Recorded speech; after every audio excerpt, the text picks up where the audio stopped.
In this episode, we'll be diving into a handful of lesser-known cases from around the world that are bound to make you question your faith in humanity, as if you needed any more reasons.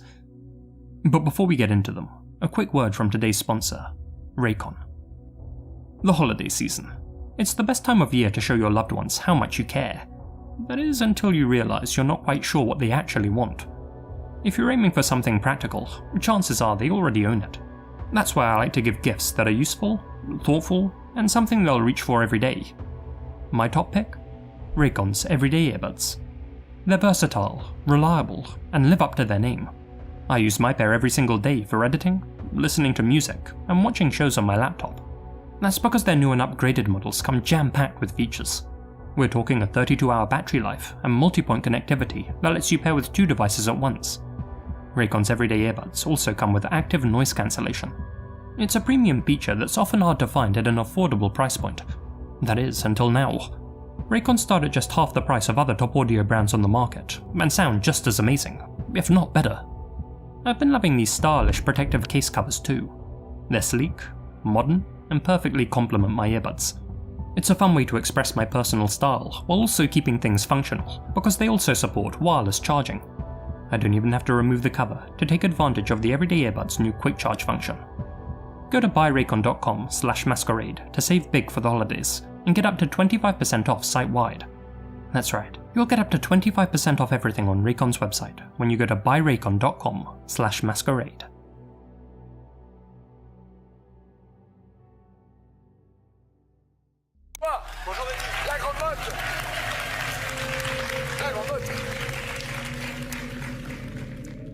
A retired cop, a local councillor, a model husband, and a father of 2. Watching Francois Verove on the French game show Everyone Wants to Take His Place, you'd have no reason to suspect he was anything but upstanding. Indeed, he had served in the National Gendarmerie, worked as a motorcyclist in the Republican Guard, and became an officer in Paris's National Police Force. Serving, protecting, deceiving. Hidden behind Francois's friendly mask was the worst type of monster there is. The type that can hide in plain sight. But let's rewind a bit.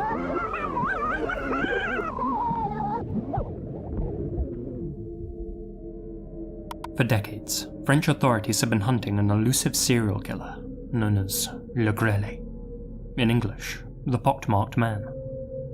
Between 1986 and 1994, he'd attacked and taken the lives of at least 3 people, though the true number is believed to be much higher. His first confirmed victim was 11-year-old Cécile Bloch, who he had dragged from an elevator in her Parisian apartment building into a room in the basement. There, he slaughtered her and wrapped her up in a carpet. Then came electrician Gilles Politi and au pair Imgard Müller, 38 and 20 respectively, who were both found in an apartment in the Marais district of Paris. Gilles was positioned face down, with his arms and legs tightly bound in a choke lace. Nearby, Irmgard's body had been placed upright against the frame of a bunk bed, her throat slashed by a blade. Both had been burned with cigarettes prior to their slayings. DNA found on Irmgard's body matched perfectly with the sample found on Cécile Bloch 11 months prior, confirming that this was the work of the same individual. Numerous others survived their encounter with Le Grêlé. They described him as having a face covered in acne scars, hence his nickname.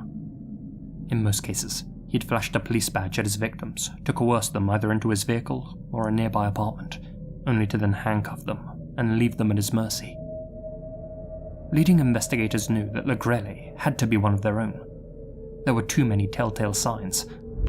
The unsub had displayed a police badge, had used law enforcement equipment such as handcuffs and walkie-talkies, and spoke in recognizable police jargon.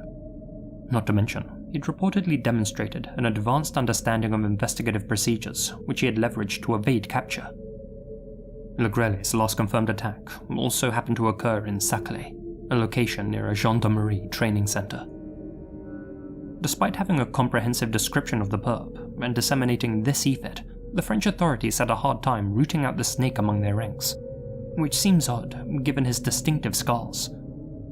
Still, years elapsed, and though several other cases were linked to Le Grêlé, his spree came to a sudden end sometime around the late 90s, when he seemingly turned inactive, either due to old age, boredom, a change in lifestyle, or an early grave.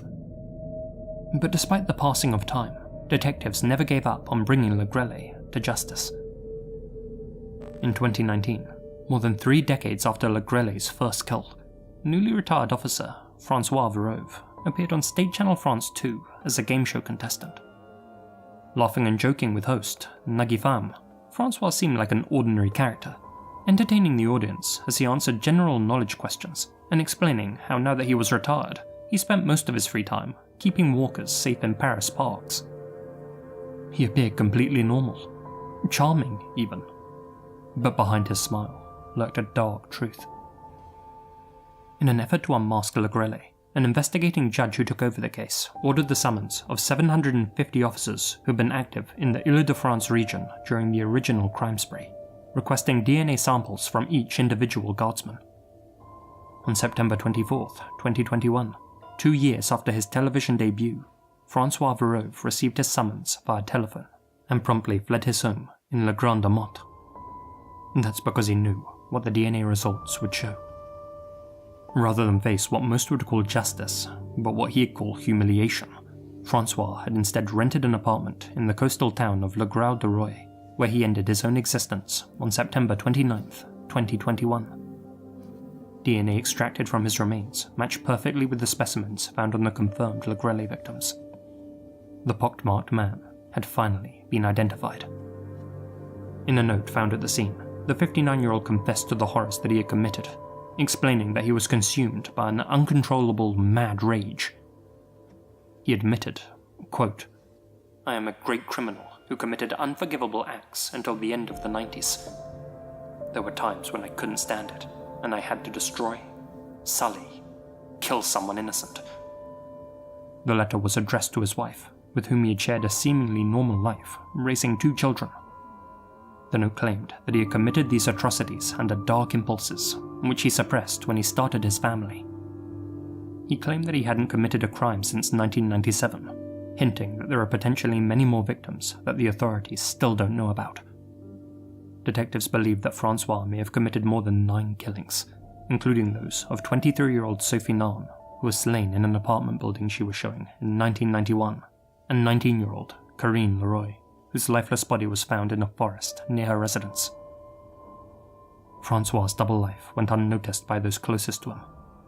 His wife had never suspected that her husband, the former cop, could be the cold-blooded monster who had terrified Paris for so many years.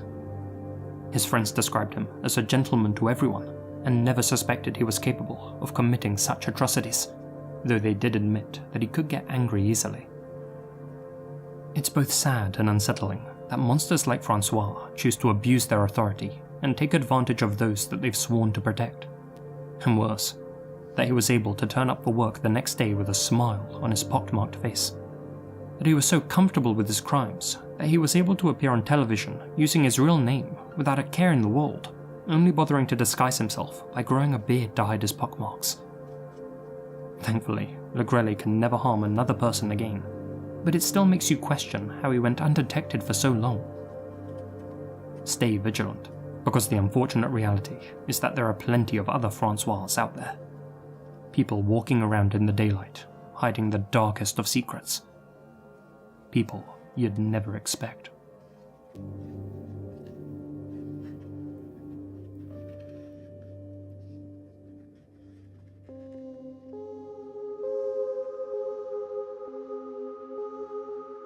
In January 2022, 32-year-old Brandon O'Quinn Raspberry had just begun settling into life in Nixon, a small town in Gonzales County, Texas.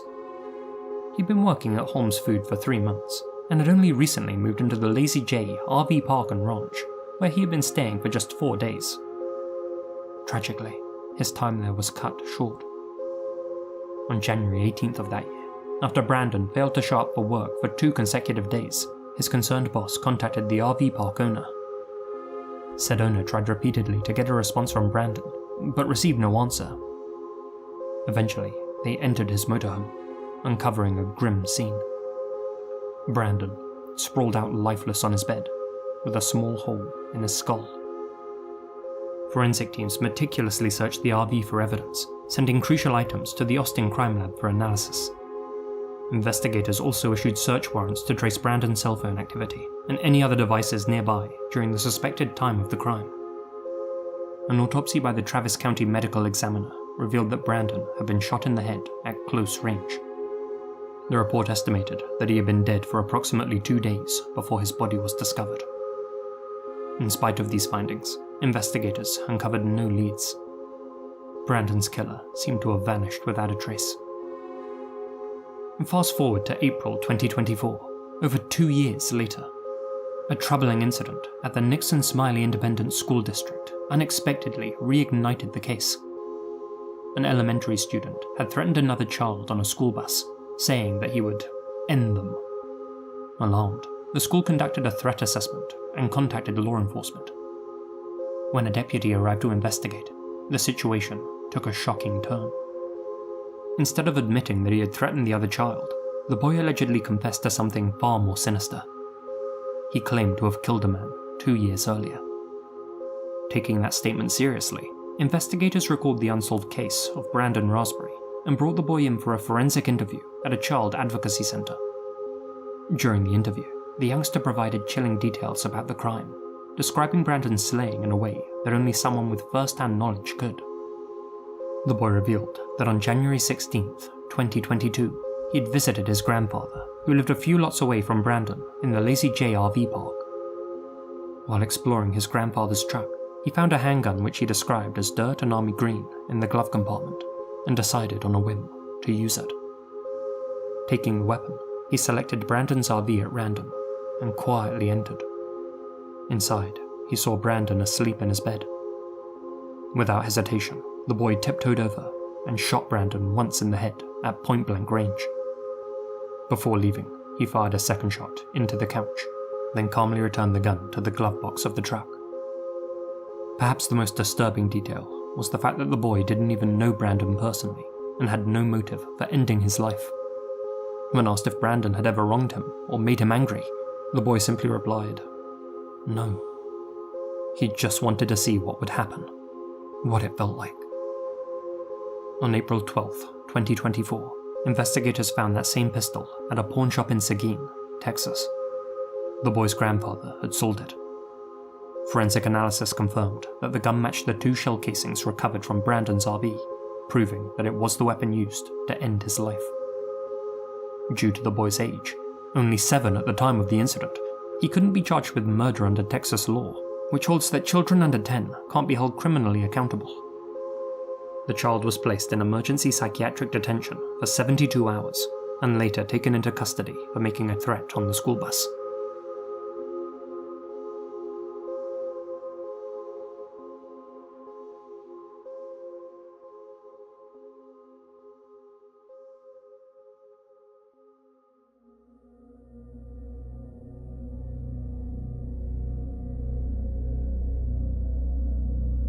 Sulfuran Osman Zulkarnain was a young Malaysian man who had dreamed of serving his country from a young age, and after graduating from secondary school, took his first step toward achieving that goal by enrolling at the National Defence University of Malaysia in Kuala Lumpur. His mother, Hawa Osman, had expressed concerns about his decision. Her reluctance stemmed from challenges that her late brother had faced during his military career and horror stories that she had heard from other young recruits. Despite this, Sulfuran pursued his dream, making sure to stay in regular contact with his family to put their minds at ease. In his 3rd year, though, something happened. A fellow cadet, Muhammad Akmal Zahari Asmal, accused Sulfuran of stealing his laptop, a claim that was completely unfounded. Despite Sulfuran's repeated denials, Akmal refused to believe him. Seeking validation, Akmal enlisted the help of a Bomo, a traditional healer, or, if you like, charlatan, who falsely claimed through visions that Sulfuran was the thief. This only escalated the situation, leading to the horrors which would follow. On May 21st, 2017, Akmal, along with a dozen or so other classmates loyal to him, confined Sulfuran at the university dormitory and began beating him, demanding a confession. Even in the face of mounting aggression, Sulfuran maintained his innocence. The next day, on May 22nd, the situation worsened. 6 individuals, led by Akmal, restrained Zulfiran and used a steam iron to inflict burns across his entire body, including his most vulnerable areas. Despite the extreme pain, Zulfiran continued to deny stealing the laptop. The torture lasted for hours, leaving him covered in burns. For days following the assault, Zulfiran didn't attend class or training due to his deteriorating condition. On May 27th, he was brought to a clinic by 4 of the 6 main culprits. Unable to speak for himself, the group falsely told the doctor that Zulfiran had been caught in an explosion during a training exercise. Alarmed by the severity of the burns, the doctor urged them to take Zulfiran to the hospital and even wrote a referral letter. However, his advice was ignored, and the group brought Zulfiran back to the barracks, where they kept him hidden from view.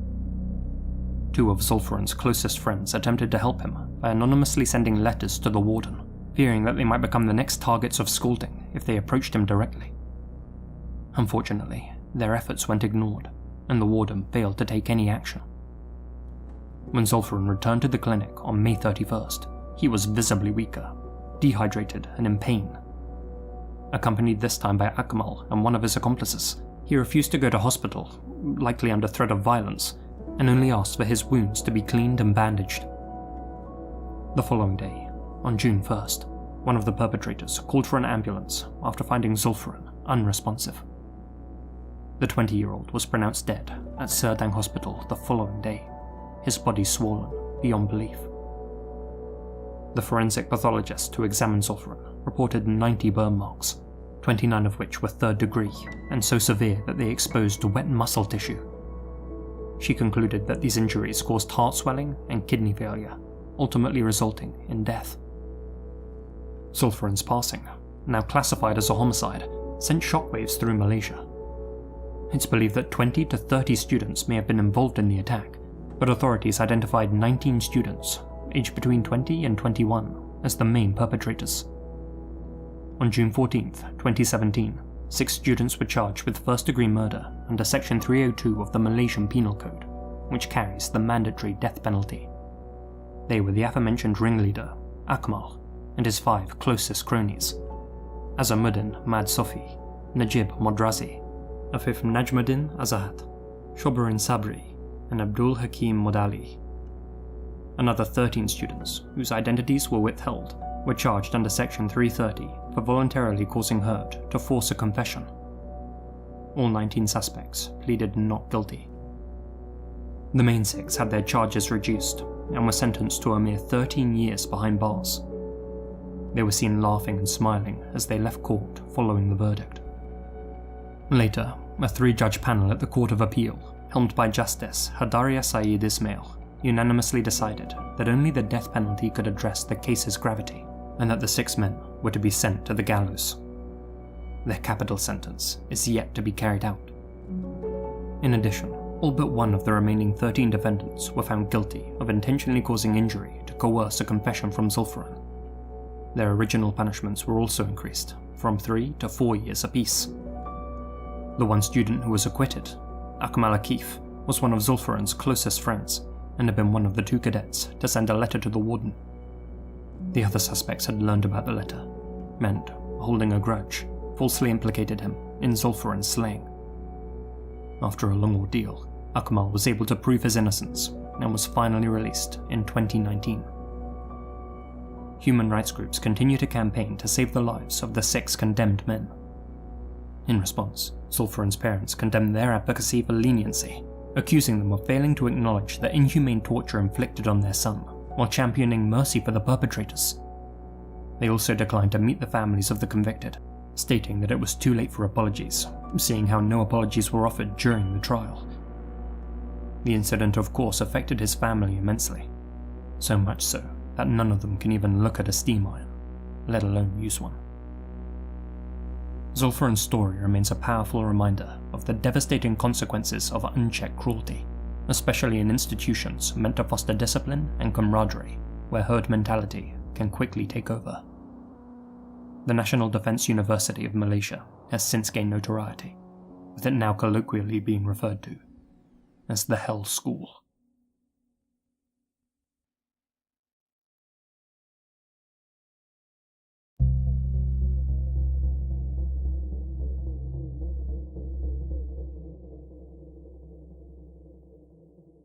Dr. Thomas Kwan was the kind of man who seemed to blend seamlessly into the fabric of society. A 53-year-old general practitioner from Sunderland, England, living a quiet, suburban life with his wife and young son in an affluent neighbourhood. A trusted member of his community who had helped countless people overcome illness. But despite having a respectable and well-paying job, behind closed waiting room doors, the good doctor was formulating a twisted plan to eliminate a man he believed stood between him and a small fortune. The target of Thomas's elaborate scheme was Patrick O'Hara, his mother's partner of 20 years. The source of Thomas's resentment? A will his mother, Jenny Lung, had written in 2021. It stipulated that her home couldn't be sold without Patrick's consent if she passed away first, a stipulation that enraged Thomas, whose sense of entitlement to his inheritance had already strained their relationship. The bitterness festered and came to a head when Thomas forced his way into his mother's home, prompting a police call. Although no charges were filed, the incident deepened the growing rift between mother and son.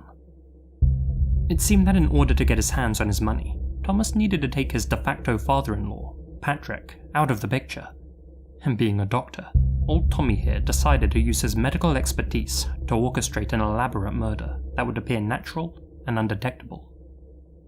In January 2024, he began weaving his intricate web of deceit.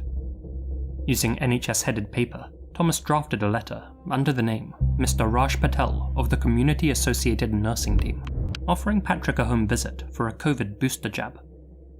The letter even included a QR code linking to a professional-looking questionnaire, complete with a scheduled appointment of January 22nd. Trusting the legitimacy of the letter, Patrick accepted the offer. Meanwhile, Thomas meticulously prepared for their fateful meeting. He booked a room at a hotel under a false name and drove there in the family car, outfitted with fake license plates. Disguising himself as a nurse, he donned a mask, tinted glasses, a hat, and a long coat. A recovered photo from his computer showed that he had also experimented with a wig, false beard, and moustache.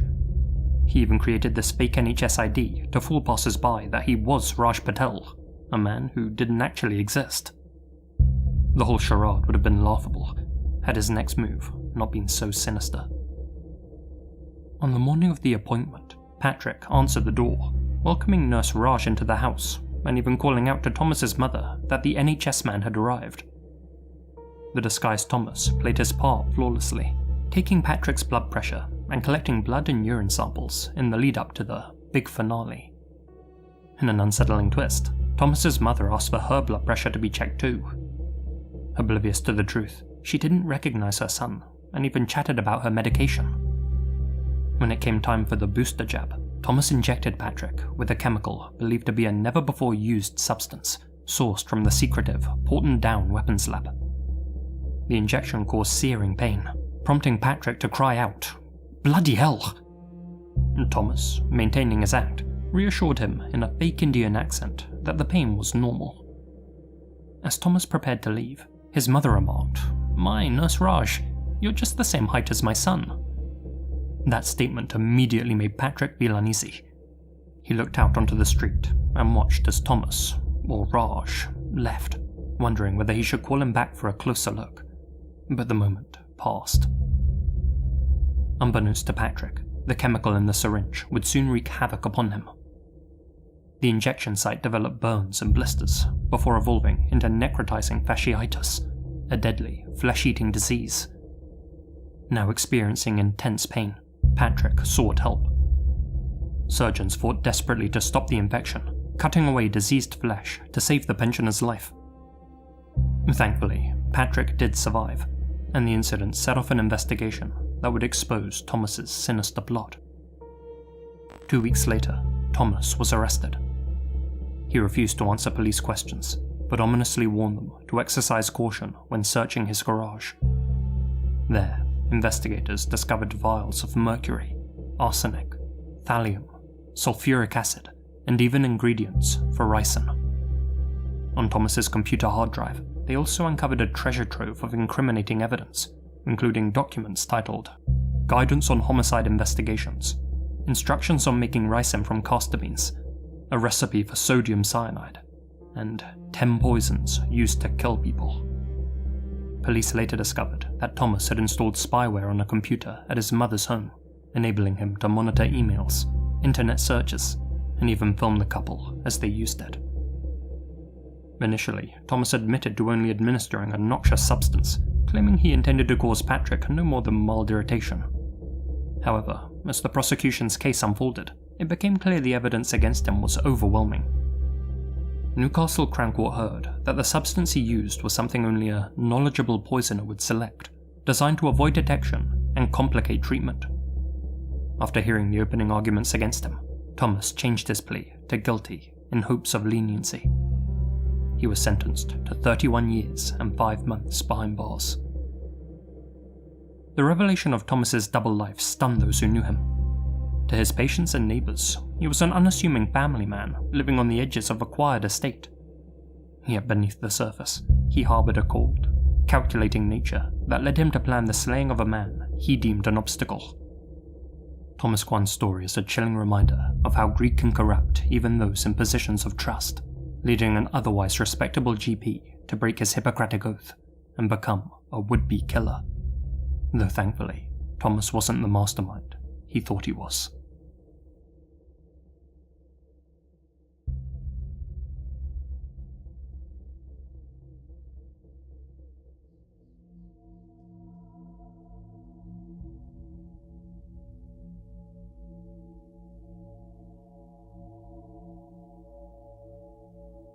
This next case was brought to my attention by the undisputed king of Asian true crime write-ups, Moondog151 over on Reddit, whose breakdown of this case was an invaluable resource.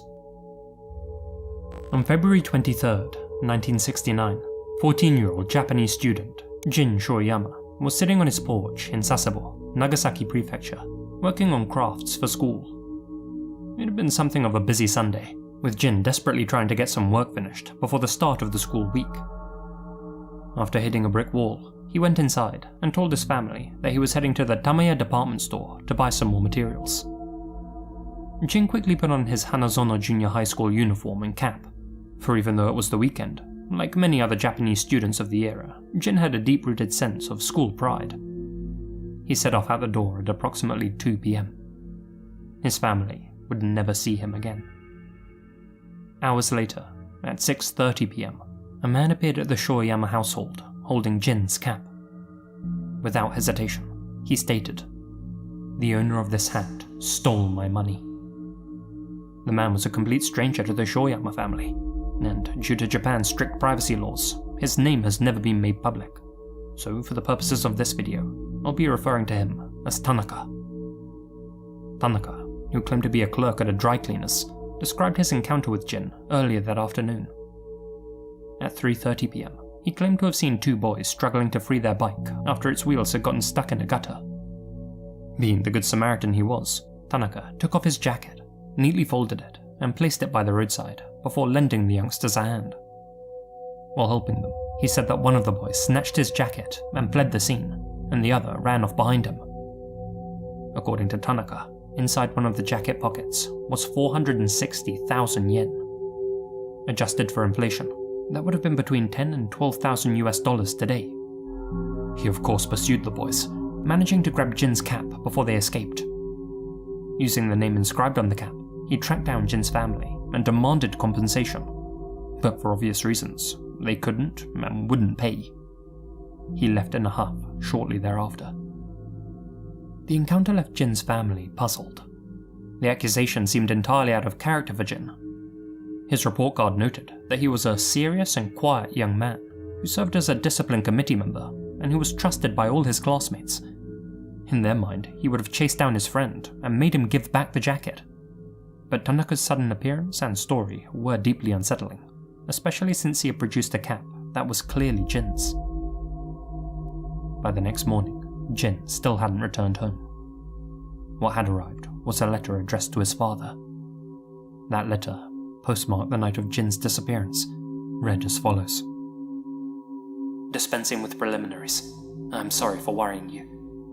One of my bad friends made me steal the money. There was more than 400,000 yen in there, but I only received a little. Please tell school that I'll be absent for a while until I sort myself out. I'll return home soon and apologize. Please don't come looking for me. Jin. While the letter matched Jin's handwriting, his family found it extremely suspicious, and, concerned for their son's safety, finally contacted the police. Instead of dismissing the case as a runaway incident, though, the authorities agreed that something was amiss. Experts confirmed that the handwriting matched Jin's. Given the complexity of Japanese written characters, people's handwriting is far more idiosyncratic than in languages based on Latin script, and faking someone else's style enough to fool their family is no small feat. However, they did note some irregularities. The letter had been written both too neatly and too formally, using kanji combinations that Jin would have never used. For example, Zenryaku, which is how one begins a short letter, and roughly translates into dispensing with preliminaries. It's a complex set of kanji that Jin likely wouldn't have written. They also noted how he had used hiragana to write much of the letter, including his own name. Hiragana is much more simple to write than kanji, and could easily have been a sign that Jin had written the letter while frightened and under duress. Sure that Jin's life may be in mortal peril, the investigators turned their attention to Tanaka, the man who had accused Jin of theft. A quick background check confirmed that Tanaka was indeed a 24-year-old employee at a local dry cleaners. However, detectives learned that he had been released from a juvenile detention center after serving 2 years. Tanaka's criminal history raised doubts about his story, including how he had obtained such a large sum of money and why he was walking around with it in his jacket pocket. He claimed that he had hidden the money under his parents' floorboards before his incarceration, a claim that his own family denied. Tanaka's story had other inconsistencies too. For instance, he led police to the location of the alleged theft, but no witnesses, bike tracks, or other evidence supported his version of events. The idea that Jin and another boy could have known about the hidden money in his jacket also seemed implausible. Speaking of the other boy, none of Jin's friends said that they met up with him that afternoon, and no other children in the area had been reported missing. The police began suspecting that Tanaka may have randomly picked Jin off the streets to hold him for ransom. A large-scale search was quickly launched, composed of 50 investigators, Jin's family, teachers, classmates, and volunteers, all combing through Sasebo's streets, alleys, and surrounding mountains. Yet no trace of the missing student was found anywhere. Tanaka was subjected to a polygraph test, one which he passed with flying colours. Despite circumstantial evidence, the police couldn't directly link him to Jin's disappearance. However, their investigation revealed another chilling detail. Several witnesses reported seeing 3 other men asking strangers for Jin's home address half an hour before Tanaka arrived at Jin's house. The police theorized that these men were likely accomplices, possibly friends Tanaka had made while behind bars. But this new information concerned investigators. This group of kidnappers could have easily just asked Jin where he lived, so why were they out searching for leads? Either Jin refused to tell them, or, more worryingly, he'd been rendered unconscious, or worse. Efforts to identify the other 3 men were unsuccessful, and the case began to grow cold. In 1973, an interview with Tanaka was published in the Asahi Shimbun, one titled Human Evaporation. Throughout the article, Tanaka, now working as a dump truck driver in Nara Prefecture, where he had relocated with his wife and children, made cryptic statements which reignited public interest in the case. When asked about the origin of the money, he responded, "It would be disadvantageous if I told you, but I suppose I'll probably have to reveal that someday."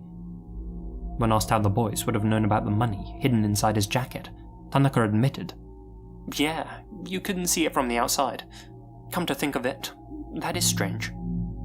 When asked about Jin's height, he became visibly startled, incoherently describing Jin as his own height. Jin, at 168 centimeters, was significantly taller than the short, stocky Tanaka.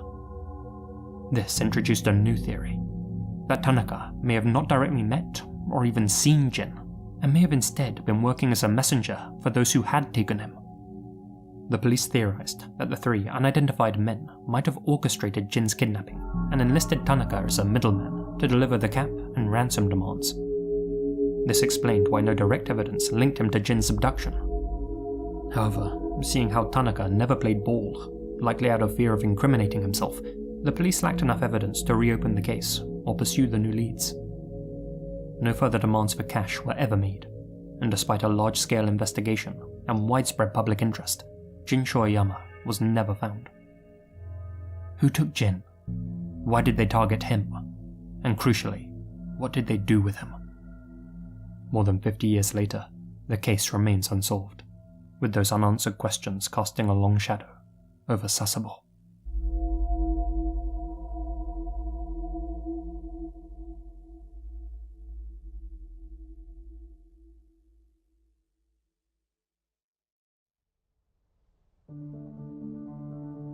Just before the video ends, I'd like to say a huge thank you to my supporters here on YouTube and over on Patreon, especially my biggest supporters: Dan Stefanovic, Cool Dude Organ, George Lopez, Holly Lyons, Modest Bulbasaur, Zach Horgan, Alana Pons, Asia Mina, Azrael Warakai, Chief Kochuake, Colin Monsma, Connor Lothan, Enzo is a Good Boy, Farewell Tattoos Jack Seffel, Gina Valera, Grace Archie, Hamish, Ian Belloc, Misty Blue Longy, Peter Logdredge, TNS Mum, Terry Ford, Pray to Jesus, LJB, Itai Alon, and Nephus 1988. Thank you guys so much for your continued support.